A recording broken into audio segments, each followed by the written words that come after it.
스타북스 오늘의 책은 용과 춤을 추자입니다. 이 책은 서울대학교 국제대학원 교수인 저자 조영남이 한국의 눈으로 중국을 바라보며 올바른 대중국 전략을 제시하고자 낸 책입니다. 먼저 중국에 대한 잘못된 편견과 타당하지 않은 주장들을 짚어내고 중국의 변모한 현실과 이에 대한 각 나라들의 대응 전략, 중국의 부상이 우리에게 주는 의미를 살펴보고 있습니다. 중국의 강대국 부상 전략과 중국의 권력 구조를 통해 공산당이 독재를 유지하면서도 어떻게 경제 발전을 이루어냈는지 그 이유를 분석하고 한중 관계의 발전을 위해서 취해야 할 바람직한 중국과의 외교 정책 방안을 모색하고 있습니다. 한중 관계에서 우리가 찾아야 할 해법을 제시한 용과 춤을 추자의 저자 조영남 서울대학교 국제대학원 교수 모셨습니다. 안녕하세요. 예, 안녕하십니까. 반갑습니다. 예, 반갑습니다. 예. 이 용과 춤을 추자, 예. 이 용용자인데요. 굉장히 글자가 멋있습니다. 진짜 예. 용이 날아가거나 아니면 춤을 추는 듯한 그런 모습인데 교수님께서 직접 쓰신 건가요? 아니면 예, 제가 쓴 건 아니고요. 예. 그 출판사 디자이너가 예. 중국의 유명한 서체 중에서 뽑았다고 합니다. 아, 그런가요? 예, 글 쓴 사람의 어떤 기백하고 힘을 느낄 수 있는 아주 명필입니다. 그래서 저도 아주 만족하고 있습니다. 제목 이야기를 한번 해보겠는데요. 예. 용과 춤을 추자. 각 단어들이 어떤 의미가 있을 것 같습니다. 어떤 의미로 이렇게 제목을 지으셨는지요? 예, 일단 이 제목을 이렇게 지은 이유는 가장 크다는 거는 그 중국의 부상을 좀 더 긍정적이고 예. 적극적으로 보자라는 뜻입니다. 한 유명한 중국 경제학자가 재미난 이야기를 좀 소개해 줬습니다. 그게 뭐냐면 2001년 중국이 세계무역기구 WTO에 가입할 당시에 중국에서는 그런 말이 돌았다고 합니다. 그 케빈 코스트너가 주연인 늑대와의 춤을 그 영화에 빗대서 유럽 늑대가 몰려온다, 미국 늑대가 몰려온다, 그래서 중국인들 다 잡아먹는다. 그 얘기를 딱 듣고서 제목을 생각했던 겁니다. 제가 그때 이미 책을 다 끝낸 상태였기 때문에 한국도 좀 그런 상황이 아닌가. 즉 우리 사이에도 중국이라는 용이 몰려와서 우리를 잡아먹을지도 모른다. 그렇죠. 그래서 저는 아니다. 우리가 준비만 잘하면 얼마든지 기회로 활용할 수 있고 용을 타고 하늘을 날 수 있다. 그래서 용과 춤을 쓸 수도 있다. 이제 그런 의미로 적극적이고 긍정적인 메시지를 담으려고 이 제목을 이렇게 다룬 겁니다. 그렇죠. 그리고 진짜 제가 하고 싶은 얘기는 이제 부재인 이제 한국의 눈으로 중국이 있자. 이제 그게 이제 제가 말하고자 하는 내용입니다. 그렇군요. 한중 관계의 발전적 모색을 위해서 예. 중국을 정확히 바라볼 수 있는 그런 마음가짐과 자세가 필요할 텐데요. 어떤 자세로 중국을 바라봐야 할까요? 예, 제가 이 책을 쓰면서 가졌던 자세가 크게 두 가지가 있습니다. 우선 하나는 이제 첫 번째가 한국의 시각, 우리의 시각으로 좀 중국을 보자라는 게 첫 번째입니다. 예를 들면 이런 겁니다. 지금 우리 사이에 그런 얘기가 지금 있습니다. 중국이 부상하면 우리한테 위협이 된다. 근데 한번 따져보자라는 거죠. 뭐가 우리한테 위협이 되는가? 미국이나 일본의 경우는 위협이 될 수가 있습니다. 왜냐하면 미국의 경우는 1991년 냉전이 해체된 이후에 아시아에서 패권 국가로 군림해왔고 일본은 또 아시아의 강대로 군림해왔는데 중국이 부상하면서 당연히 지금까지 지위에 도전 세력이 생긴 거니까 위협일 수 있죠. 근데 한국의 경우가 그러냐는 거죠. 제가 볼 땐 그렇지 않습니다. 오히려 한국의 경우는 중국이 잘 됨으로 인해서 이득을 보는, 중국이 부상하면서 경제적인 측면에 여러 가지 이득을 보는 측면이 많습니다. 오히려 한국의 입장에서 본다면 중국이 위협이 됐다고 하면 지금이 아니라 오히려 20, 30년 전입니다. 그러니까 중국이 이제 원자폭탄 실험을 해서 초보적으로 핵무장을 끝낸 게 1970년대 초입니다. 그리고 국교 수립 이전, 1992년 국교 수립 이전까지 우리는 중국과 적대 국가였습니다. 그랬죠. 그 당시에는 무슨 일이 생기면 우리가 중국에 대해서 할 수 있는 방법이 없었습니다. 근데 지금은 작년의 경우는 무역액이 한국과 중국의 무역액이 2천억 달러가 넘습니다. 1년에 600만 명이 왔다 갔다 합니다. 비행기만 일주일에 800편이 뜨고 있습니다. 그리고 한중 간에 사안이 생기면 협의하기 위해서 정부 간에 약 16개나 되는 채널이 움직이고 있습니다. 이런 면에서 본다면 제가 볼 때는 오히려 중국이 부상하는 그런 상황에서 한국한테 이득이 되는 거죠. 이러한 것도 우리의 관점이 아니다라는 겁니다. 이걸 첫 번째 짚고 넘어가자라는 게 제가 주장하는 겁니다. 또 하나는 두 번째로 제가 여기서 얘기하고 우리가 좀 가져야 되는 관점으로 얘기한 게 종합적으로 체계적으로 보자라는 겁니다. 제가 볼 때 유일하게 세계에서 중국을 가장 쉽게 보는 나라가 있다면 대한민국인 것 같습니다. 아, 그런가요? 네, 우리나라 국민들이 예. 중국에 대해서 별로 무서워하지 않습니다. 아. 그리고 자칭 타칭 중국 전문가들이 그렇게 많습니다. 예. 어렸을 때 좀 삼국지도 읽었고 예. 좀 한문 공부도 좀 했다. 그래서 어떤 분들 같은 경우는 그 중국의 유명 관광지 서너 군데만 갔다 오면 이제 중국 전문가. 중국에서 1, 2년만 살다 오면 책을 한 권이 나옵니다. 예. 이건 아닙니다. 예. 왜 그러냐면 중국은 우리가 생각하는 그런 일반 나라의 개념으로 접근하면 안 된다라는 겁니다. 우선은 5,000년의 역사를 넘게 가지고 있는 하나의 문명입니다. 문명. 예. 두 번째로는 인구가 13억 4천이고 크기가 한반도보다 44배가 되는 대륙입니다.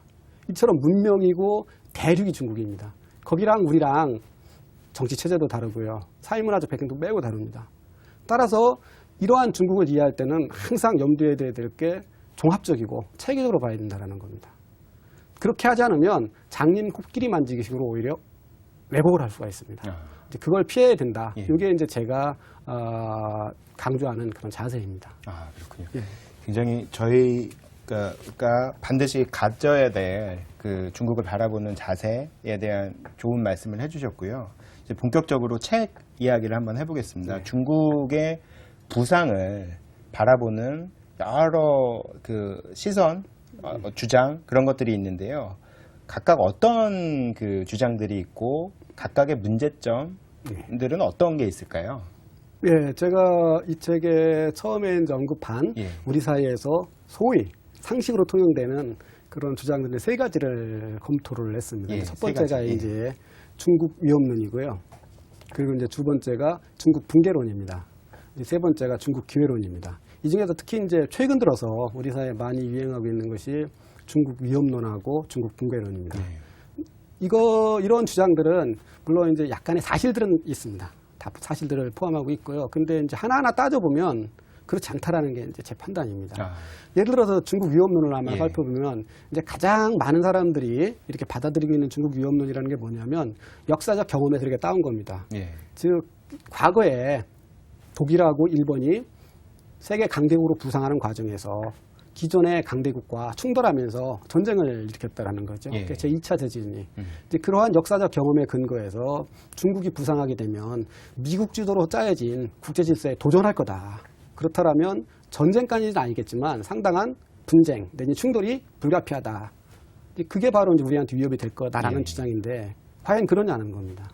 한마디로 얘기해서 20세기와 21세기가 같지 않다라는 거죠. 아, 어떤 점에서 같지 않나요? 예를 들어서 미국과 중국의 관계를 보면 우선 경제적으로 상호 두 나라 모두 서로가 없으면 안 되는 지경입니다. 아, 2011년을 기준으로 한다라면 예.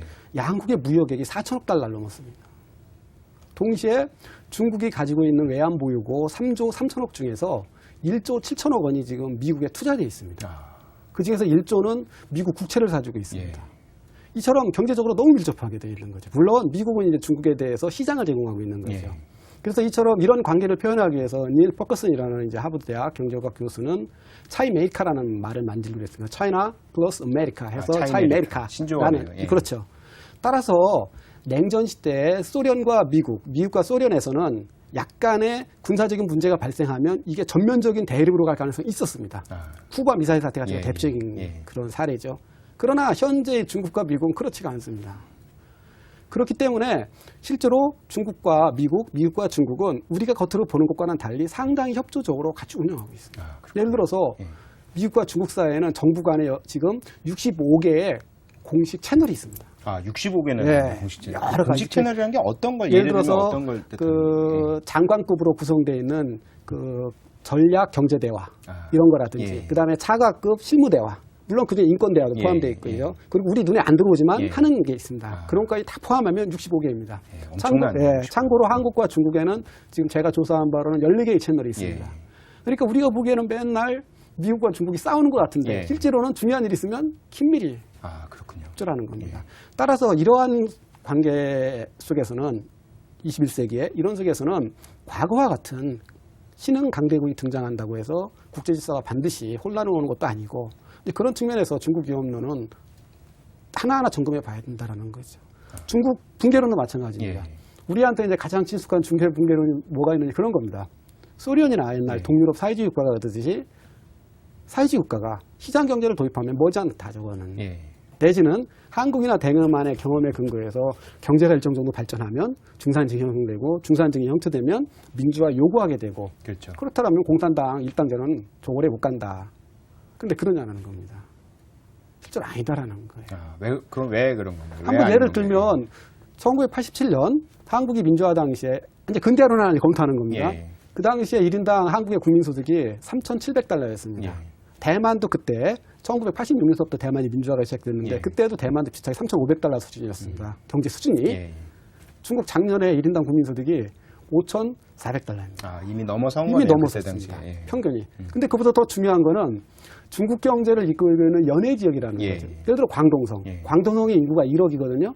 1인당 국민소득이 7,800달러입니다. 이미 우리 대한민국 민주화 당시에 2배입니다. 예. 거기에다가 우리들한테도 잘 알려지는 북경, 천진, 상해, 심천 이런 데는 1인당 국민소득 10,000불이 넘은 지가 몇 년이 넘었습니다. 그렇군요. 근데 거기서 민주화에 대한 요구가 없습니다. 무슨 얘기냐면 예. 우리가 상식처럼 알고 있는 근대론이 잘못됐다라는 겁니다. 이게 중국의 붕괴를 설명하는데 아무 효과가 없는 거예요. 근데 여전히 많은 사람들이 그걸 믿고 계시다라는 그렇죠. 겁니다. 예, 예. 이거에 대해서는 조금 이따 다시 한번 좀 설명을 드릴 기회가 있을 것입니다. 그렇군요.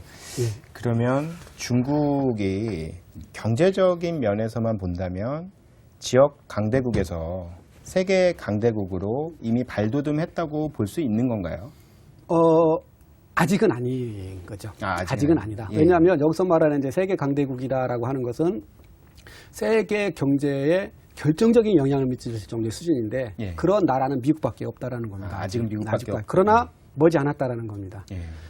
예를 들어서 2008년 세계 금융위기가 오기 전에 보통 이제 전 세계에 유명한 이제 연구소라든지 이런 투자회사 이런 데서 평가하기로 대략 2030년이나 40년이면 중국이 경제적인 면, 즉 국내 총생산 GDP 면에서 미국을 추월할 거라고 예상을 했었습니다. 근데 2008년 세계 금융위기가 온 이후부터는 그 속도가 더 빨라지고 있습니다.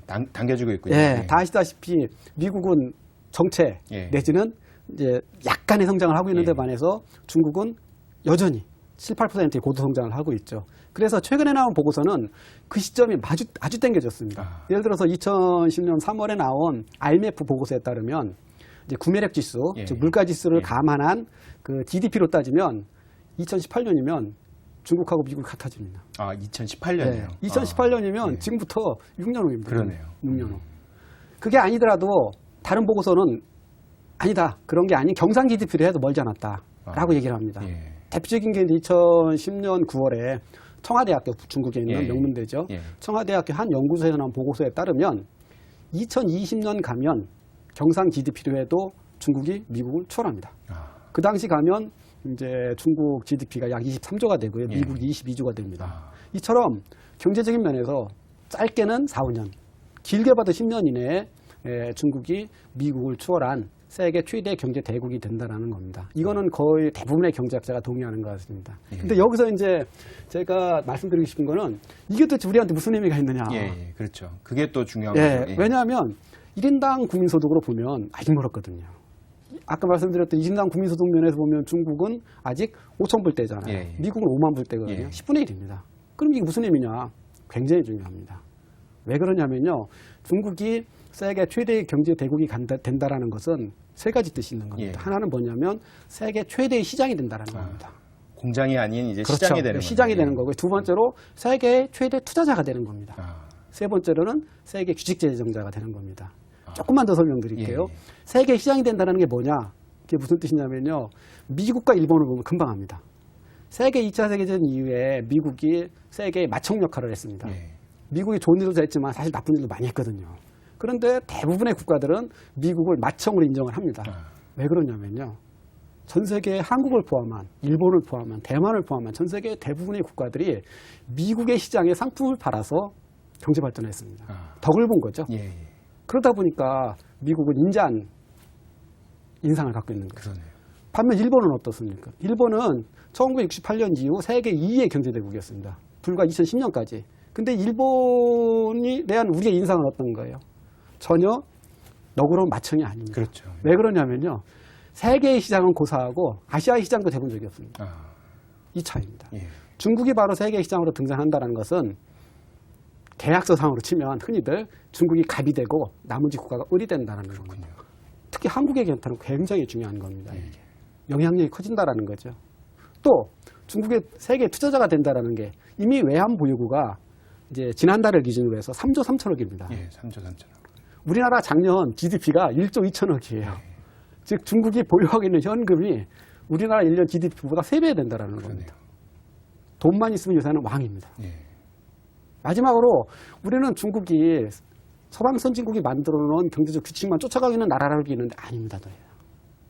이미 그 징조가 나타나고 있어요. 어떤 징조가 있나요? 예를 들자면 세계 경제 규칙을 제정하는 기구로서 양대 기구가 있습니다. 하나가 이제 세계은행, 예. 월드뱅크고 예. 또 하나가 이제 IMF죠. 예. 대개는 이제 미국과 유럽이 사이좋게 나눠 가졌습니다. 그렇죠. 총재를 네, 잘 총재를 나눠가죠. 예. 월드뱅크는 미국이 해서 예. 이제 김용 한국계 예. 미국인 이번에 되셨죠. 그다음에 이제 IMF는 이제 전에 프랑스 재무장관 출신인 그 크리스탄 라가르드라는 예. 분입니다. 근데 우리가 잊지 말아야 될 게 재밌게도 그 부총재들이 다 중국 출신들입니다. 아, 새로 임명된 부총재들이 너무 중국 그렇습니다. 사람들이- 아, 그러니까 월드뱅크는 전에 임명됐던 예. 리니프라는 예. 국경대 경제학과 교수가 예. 부총재이고요. 그다음에 IMF에는 주빈이라는 그 인민은행 정 총재입니다. 아, 이미 우리가 생각하는 것보다 훨씬 빠르게 중국은 세계의 경제 규칙을 제정하는 규칙 제정다로 다가서고 있다는 겁니다. 이게 바로 중국의 경제적 부상이 의미하는 바고 그래서 우리가 주목을 해야 된다는 겁니다. 아, 그렇군요. 예. 그 강대국을 나누는 기준 중에 또 중요하게 소프트 파워라는 측면이 있는데요. 예.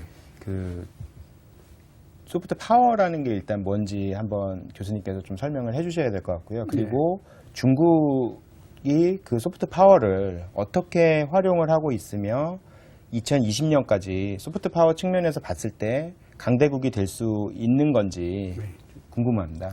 네, 우선 이제 정치학자들이 예. 각 국가가 가지고 있는 힘을 나눌 때 이렇게 크게 둘로 나눕니다. 하나는 이제 소프트 파워고 예. 하나는 하드 파워입니다. 예. 여기서 하드 파워는 우리가 알듯이 경제력과 군사력을 얘기합니다. 그래서 우리는 국가도 그렇고 사회도 그렇고 개인도 그렇고 우리가 갖고 있는 힘을 갖고 상대방한테 영향을 미쳐서 내가 이제 얻고자 하는 바를 얻죠. 그중에 소프트 파워는 바로 매력을 통해서 상대방으로 하여금 나를 좋아하게 만들어 나를 따르게 하는 겁니다. 아, 매력이요? 예, 네. 매력이 이제 그런 의미에서 소프트 파워가 힘 중에서 최고의 힘입니다. 아, 중국은 여태까지 그거에 대해서 별로 신경 안 썼습니다. 그런데 중국이 이제 저는 이거에 대해서 연구를 많이 했었는데 중국이 소프트 파워에 주목하고 외교 정책의 핵심 영역 중에 하나를 하기 시작한 게 언제냐면 1990년대 후반입니다. 그리고 2000년대 들어서는 더 중시하고 있습니다. 왜 그러냐? 지역 강대국에서 세계 강대국이 되려면 소프트 파워가 없으면 안 된다라는 겁니다. 아, 그렇군요. 왜냐하면 경제력이 크다, 군사력이 크다고 해서 전 세계 국가가 중국의 지도력을 인정하는 아니죠. 리더십을 인정받아야 됩니다. 리더십을 인정받으려면 매력이 있어야 되는 겁니다. 그래서 현재 중국의 핵심 대외 정책의 하나가 소프트 파워를 강화시키는 겁니다. 아, 이 매우 중요한 의미가 있고요. 그러면 어떤 방식으로 중국은 생각을 하고 있느냐면 중국이 생각하는 소프트 파워를 강화시키는 전략은 세 가지 중국이 갖고 있는 자원을 활용하는 겁니다. 아, 세 가지 자원이요. 자원이요. 예, 그게 어떤 거? 여태까지 주목을 못했던 첫 번째는 예. 뭐냐면 중화문명입니다. 아, 중화문명, 예. 5,000년의 역사, 아시아를 대표할 수 있는 예. 문화, 그중에 특히 육아사상이 첫 번째고요. 두 번째로는 이제 중국의 발전 경험, 그걸 학자들은 베이징 컨센서스라고도 하고 또는 중국 모델이라고 합니다. 예. 그 다음에 세 번째가 정교한 외교 정책입니다. 아, 이걸 통해서 중국은 새로운 국가 이미지를 만들려고 합니다. 이 어떤 이미지냐면 그 구체적인 내용을 우리가 가장 엿볼 수 있는 게 언제냐면 2008년 베이징 올림픽의 개막식입니다. 아, 그게 바로 중국이 새로 만들려는 국가 이미지를 가장 뒷대성한 겁니다. 예. 저는 이제 베이징 올림픽 그 개막식을 봤는데 예. 첫 번에 딱 개막 시작하면서 그 우리에게 잘 알려진 고대 사상가인 공자가 나옵니다. 그러면 논어의 첫 구절을 딱 외웁니다. 배우고 익히면 즐겁지 아니한가. 예. 그리고 그 이후에 중국이 문명대국이라는 걸 보여줍니다. 아. 이게 첫 번째 이미지입니다. 예. 문명대국. 그리고 여러 가지 연출을 통해서 특히 그 운동장에다가 화합할 화자를 써가면서 평화를 상징합니다. 예. 평화를 강조하죠. 두 번째, 평화대국. 아, 평화도. 세 번째가 온갖 시설물, 특히 맨 마지막에 성황을 봉송하면서 스타디움의 벽을 이렇게 도는 그런 장비를 통해서 경제대국이라는 이미지를 만드는 예. 것입니다. 이게 바로 현재 중국이 만들고자 하는 이미지입니다. 이거는 전에 중국이 추구했던 이미지와 완전히 다른 겁니다. 예를 들어서 마오쩌둥 시대의 중국 하면 가장 먼저 떠오르는 게 제 책 표지도 시뻘겋지만 빨간색입니다. 맞습니다. 예. 혁명 중국입니다. 그 당시에 중국이 자랑스러워했던 거는. 덩샤오핑 시대에는 세계의 공장, 예.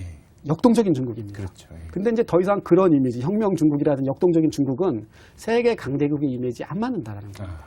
그래서 이렇게 문명대국, 평화대국, 경제대국의 이미지를 만들려고 노력합니다. 이거와 관련해서 이제 재밌는 중국의 정책 하나를 소개해드리겠습니다. 그게 뭐냐면 불과 7, 8년 전까지 중국은 해외에 있는 중국 대사관은 있었는데요. 중국 문화원이 없었습니다. 아, 문화원이 전혀 없었나요? 네. 아, 그 당시에 있었던 예. 문화원은 대만 문화원입니다. 아, 그렇군요. 그런데 소프트파워 강화 전략을 쓰면서 이러면 안 되겠다 해서 문화원을 만들기로 시작합니다. 근데 그 문화원 이름이 뭐냐? 공자학원입니다. 아, 왜? 그렇죠.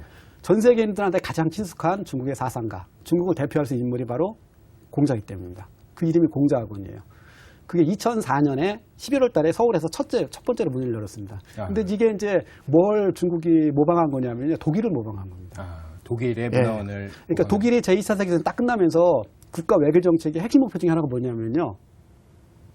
전범뿐만 아니라 살인자, 대량 학살자의 그러한 이미지를 벗어내는 겁니다.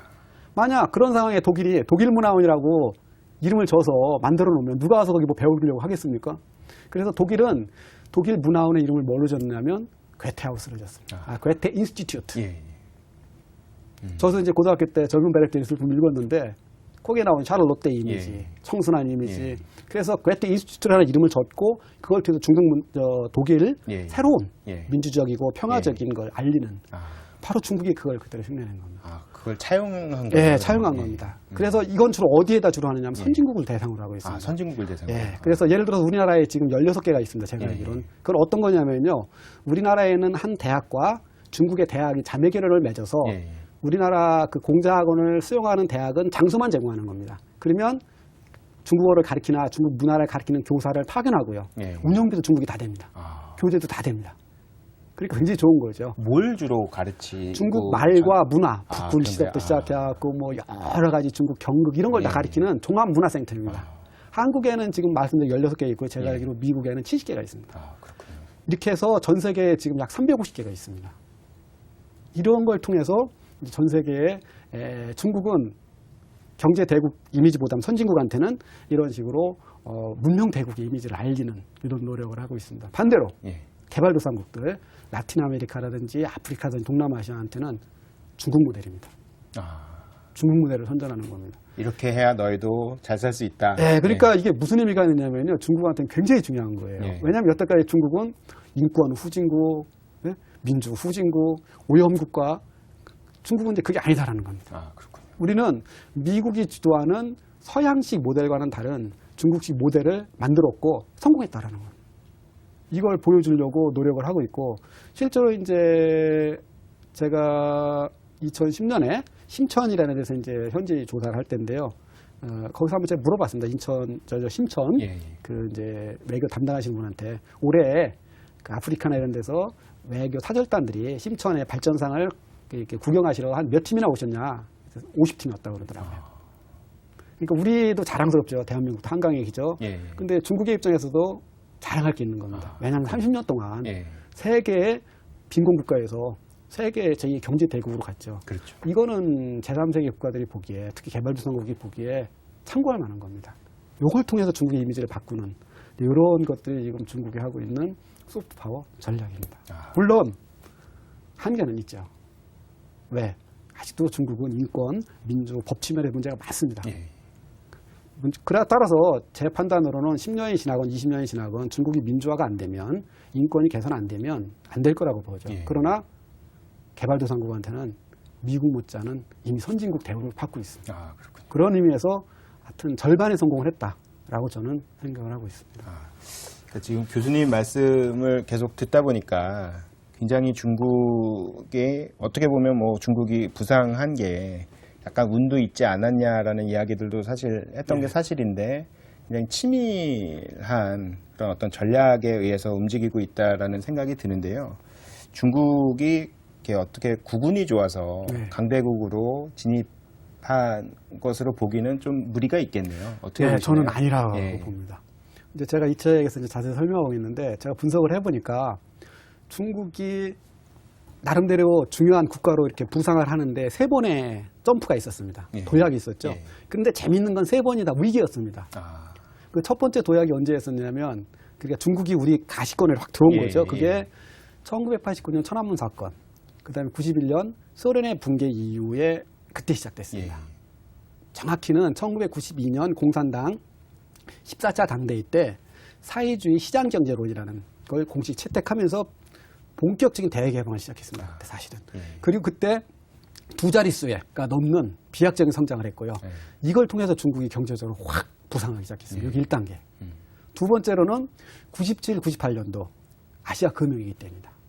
그때 중국은 그 금융위기를 잘 극복했을 뿐만 아니라 주변 국가를 지원함으로 인해서 그때 처음으로 책임지는 강대국이라는 이미지가 만들어졌습니다. 아, 그렇군요. 다시 말씀드려서 아시아 금융위기를 통해서 중국이 지역 강대국으로 등장했다는 겁니다. 세 번째, 세 번째는 언제냐? 지금입니다. 아, 2008년 세계 금융위기 이후에 중국이 드디어 이제 세계 강대국으로 등장하기 시작했다는 거예요. 예. 이거는 무슨 뭘 뜻하느냐면 운 좋게 위기를 다 3번이나 비켜갔느냐? 운도 한 번이죠. 그렇죠. 이건 예. 운이 아닙니다. 뭐냐? 중국 공산당이 정책을 제대로 만들었고 집행했다는 겁니다. 이 공산당 체제라는 게 장점과 단점이 다 있습니다. 예. 단점은 뭐냐? 정책을 잘못 결정하면 나라가 망하는 수가 있어요. 그렇겠죠. 예. 문화대혁명이 그런 예. 적입니다. 마오쩌둥을 중심으로 한 몇몇 집단이 빨리 중국을 사회주의국가, 진정한 사회주의국가를 만들겠다라고 정책 실험을 하는 동안에 10년의 대혼란을 겪었습니다. 반면 장점은 뭐냐면 만약 정책이 타당하다고 한다면 또 올바로만 수립되면 일관되게 수립될 수 있습니다. 그게 그 결과라고 생각하죠. 좀 더 구체적으로 말씀드리면 사실은 중국은 2002년 제16차 공산당 당대회 때 2020년까지 중국이 추구할 국가 전략을 확정했습니다. 저는 그걸 이 책에서 2020 프로젝트라고 부릅니다. 예. 그리고 그걸 흔들림 없이 10년 동안 추진해 왔던 겁니다. 앞으로도 10년 동안을 갈 겁니다. 그 내용은 그런 겁니다. 정치적으로는 홍콩과 싱가포르를 모방해서 법치가 제대로 되는 국가 만들자. 민주는 아닙니다. 아, 법치가 되는 국가. 경제적으로는 양적 성장에서 질적 성장으로, 예. 수출 위주에서 내수 위주로 바꾸자. 이게 경제 성장 방식의 전환입니다. 예. 사회적으로는 민생 문제 해결하자. 예. 마지막으로 외교적으로는 평화적으로 강대국으로 부상하자.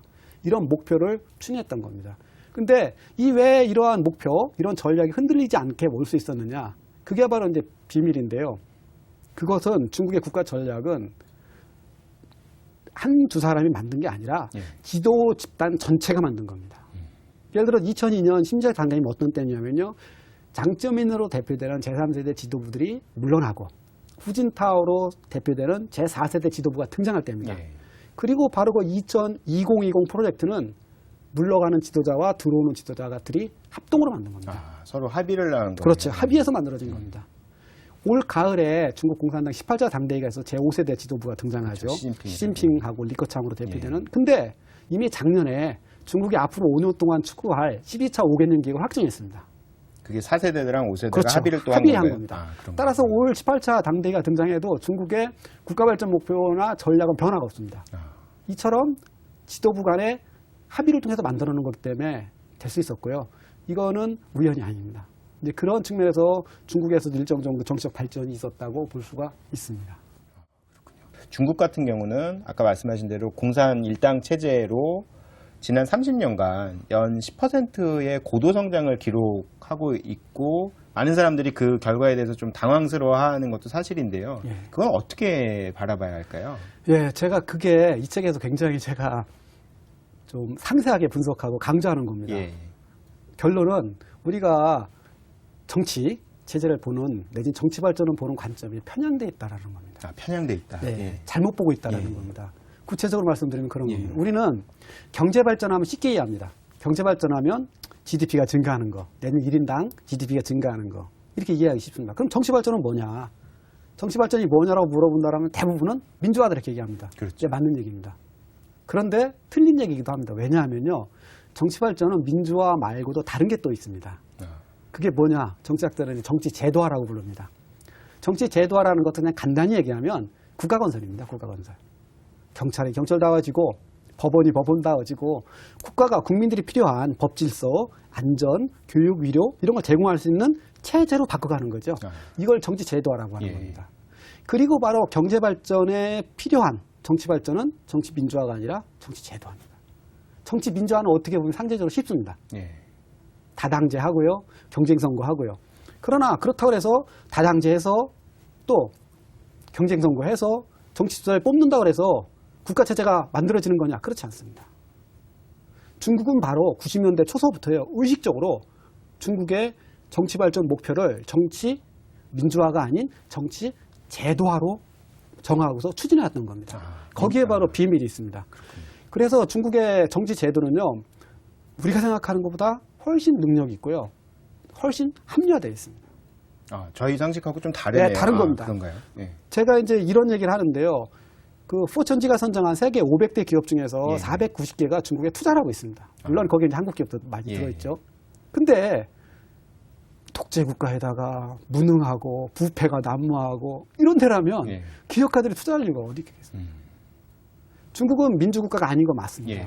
인권 아직 발전하지 못한 맞아요. 예. 그러면 정치적 민주화가 안 된 국가입니다. 예. 그러나 국가 행정체제라든지 비즈니스 환경이라든지 이런 면에서는 나름대로의 발전을 한 국가입니다. 이게 이제 제가 상해 지역에서 4년을 연구했거든요. 예. 그래 광동하고 심지어 5년을 연구했습니다. 예. 거기서 발견한 내용입니다. 이렇게 보면 왜 중국이 정치 발전을 했는지, 왜 경제 발전을 했는지 자세히 이해가 갑니다.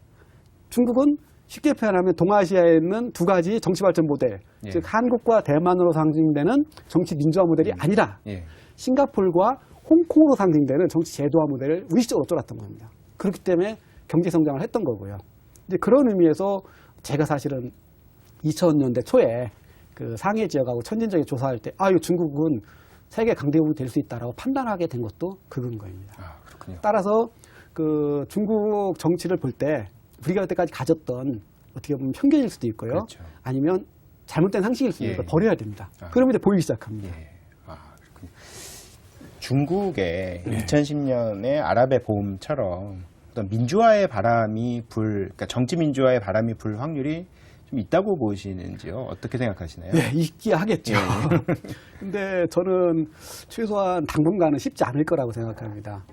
먼저 이제 제가 중국이 정치 제도화를 추구하면서 나름대로 정치 발전을 이뤘다고 말씀을 드렸는데요. 근데 이 정치 제도화는요, 치명적인 두 가지 문제점이 있습니다. 이거는 홍콩의 문제점이기도 하고요. 싱가포르의 문제점이기도 어떤 합니다. 문제점이에요? 첫 번째는 뭐냐면요. 이거는 권력 집중 문제를 해결을 못합니다. 정치 제도화는. 그래서 싱가포르의 경우도요. 싱가포르의 집권 여당이 국민행동당이라고 하는데 1956년 집권했습니다. 리콴유 전 수상이 만든 거죠. 지금까지 계속 통치하고 있습니다. 한 번도 권력을 교체한 적이 없습니다. 중국도 마찬가지죠. 공산당이 집권하고 있습니다. 이렇게 권력 집중이 일어나면 무슨 양의 부패가 발생합니다.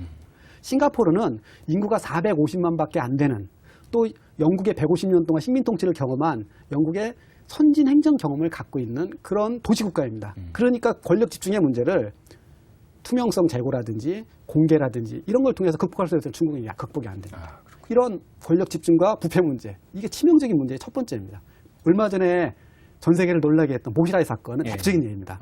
두 번째 또 이 정치 제도화 전략의 문제점이 뭐냐면요. 국민의 정치 참여를 제한한다는 겁니다. 이거는 효율적인 행정체제를 만드는 것이 목적이지 국민을 어떻게 민주적으로 참여시키는 게 목적이 아닙니다. 그러다 보니까 국민이 직접 참여할 수 있는 길이 많지가 않습니다. 그렇군요. 싱가포르를 민주주의 국가라고 하는 사람 별로 없습니다. 중국도 바로 그 문제가 있습니다. 그걸 보여주는 게 뭐냐면 중국 정부는 최근 들어서 밝히지 않는데요. 2010년 통계로 5명 이상이 참여해서 사회 치안에 영향을 미치는 집단 소유 사건이 18만 건이 발생했습니다. 2010년. 중국에요?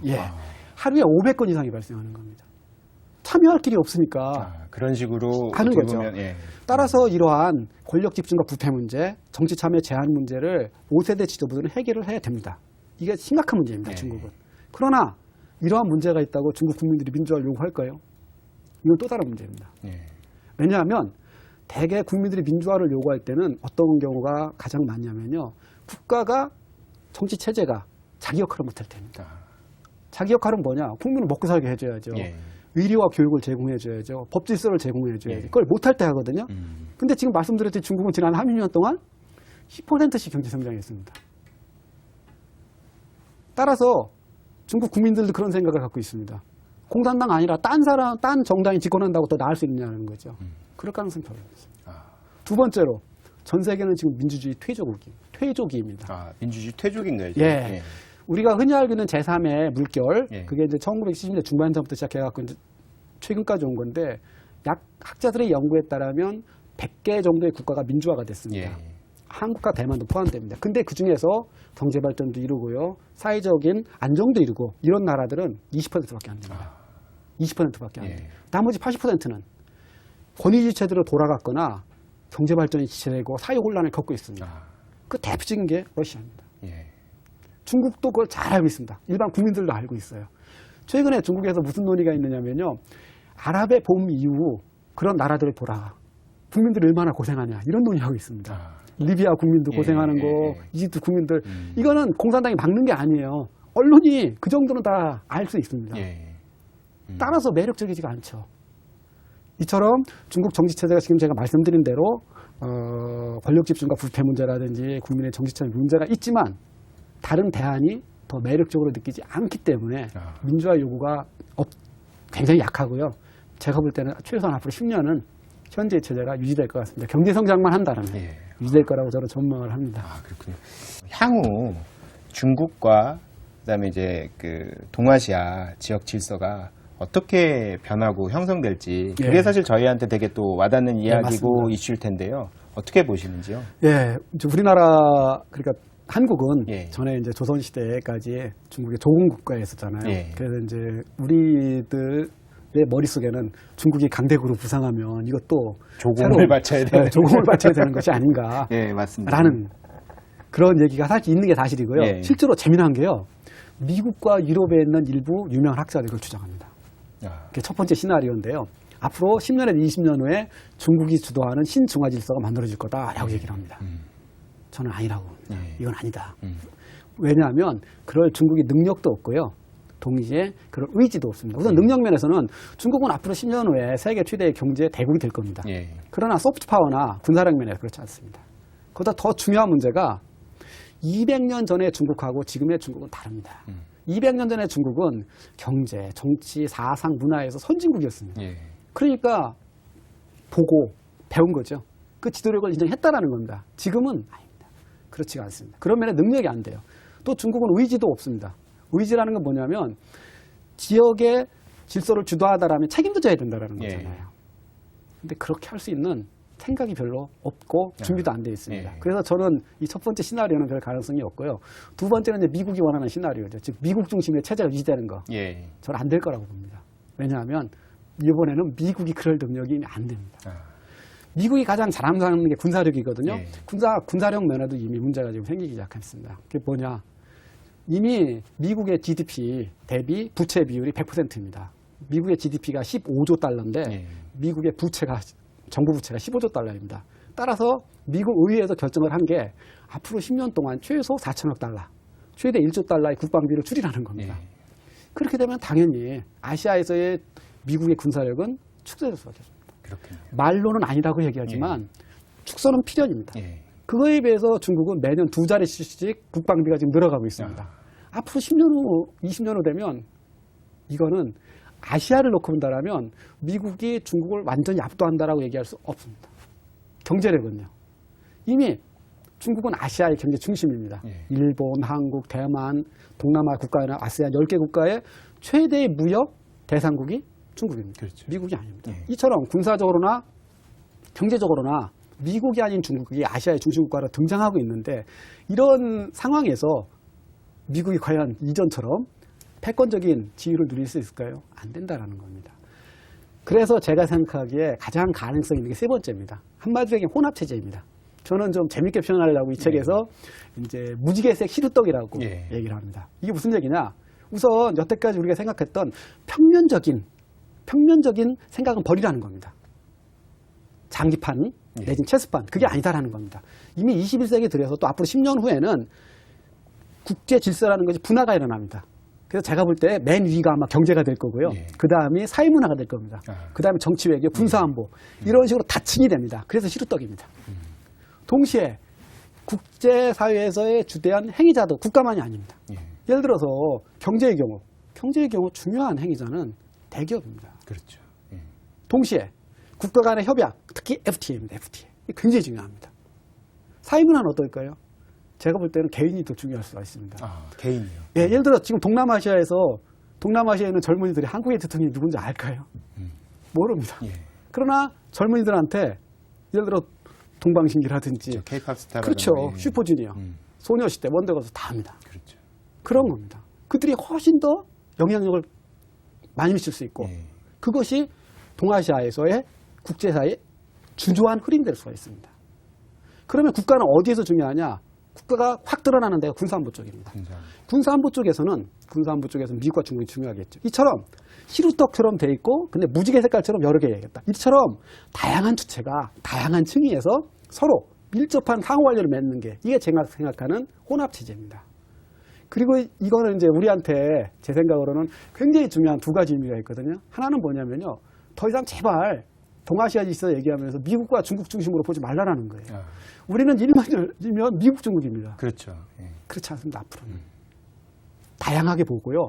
그리고 그 속에서 다양하게 영역에서 우리가 할 수 있는 역할을 찾아나가는 겁니다. 이제 두 번째는 뭐냐면요. 우리가 할 일이 많아졌습니다. 예. 어떤 일들이 예를 들어서 미중 중심으로 딱 그 체제가 꾸려져 있다라면 예. 우리가 할 게 없습니다. 그러나 지금 말씀드렸듯이 다양한 영역에서 다양한 층위에서 다양한 활동 주체들이 미국이 있죠. 이럴 때 한국 외교의 영역이 넓어지는 겁니다. 우리는 얼마든지 예를 들어서 아시아의 FTA를 주도해가면서 아시아의 경제 중심으로 쓸 수도 있고요. 또 K-팝을 중심으로 한 동아시아의 새로운 문화를 주도할 수도 있습니다. 또 다양한 외교적인 그 어젠다를 제안하고 실천함으로써 우리의 역량을 넓힐 수가 있습니다. 이처럼 어떻게 본다라면 한국한테 열린 기회의 시기가 온다라고 저는 생각을 합니다. 아, 그렇군요. 중국 부상을 이야기를 하셨고 이제 동아시아 질서에 대해서 이야기를 했으니까요. 제일 중요한 우리가 대중국 정책을 어떻게 펴야 될지 좋은 말씀 좀 부탁드리겠습니다. 예, 그 두 가지로 나눠서 말씀을 드리겠습니다. 우선 먼저 우리는 중국과의 관계에서 무엇을 얻을 것인가입니다. 우리의 국익이라는 거죠. 그리고 두 번째로는 구체적으로 어떤 정책을 펼 거냐라는 겁니다. 먼저 국익입니다. 예. 저는 우리가 부상하는 중국과 관련해서 세 가지 국익을 추구하는 것을 외교정책의 목표로 삼아야 된다고 생각합니다. 첫 번째는 가장 중요한 거라고 저는 생각하는데요. 중국의 경제적 부상을 최대한 활용해서 우리의 경제적 발전과 번영에 도움이 되도록 해야 됩니다. 예. 열심히 하고 있죠. 더 해야 된다는 겁니다. 두 번째로는 중국의 군사적 부상이 가져올지도 모르는 불확실한 게 있습니다. 예를 들어서 미중 역관계가 지금 바뀌고 있습니다. 예. 동아시아 질서가 바뀔 수도 그렇죠. 있습니다. 예. 거기에 충분히 대비를 해서 우리의 안보를 튼튼히 해야 된다. 이게 두 번째 예. 외교 목표라고 저는 생각합니다. 세 번째로는 중국의 부상이 한반도의 평화와 궁극적으로 통일에 기여하는 방향으로 나가야 된다고 생각합니다. 예. 이처럼 경제적인 번영, 튼튼한 안보, 한반도의 평화와 통일. 요게 이제 제가 생각하는 중국 정책에서의 우리가 추구해야 될 목표입니다. 그러면 이러한 목표를 달성하기 위해서 어떻게 해야 되느냐? 근데 제가 바로 만들어낸 용어가 정책 3중주라는 겁니다. 아, 정책 3중주. 악기 세 가지가 예. 동시에 조화롭게 연주가 되듯이 이렇게 세 가지 정책을 동시에 추진해야 된다라는 취지에서 좀 즐겁게 생각하기 위해서 일부러 음악에 빗대서 정책 3중주라는 개념을 좀 만들었습니다. 예, 어떤 내용인가요? 예. 어려우면 그냥 삼각형이라고 생각하시면 됩니다. 예. 세 가지 정책 중에 첫 번째가 뭐냐면 관여 정책이라는 겁니다. 관여 정책이라는 건 정책 용어인데 그냥 교류와 협력을 통해서 상대 국가로부터 우리가 얻고자 하는 정책 목표를 달성하는 겁니다.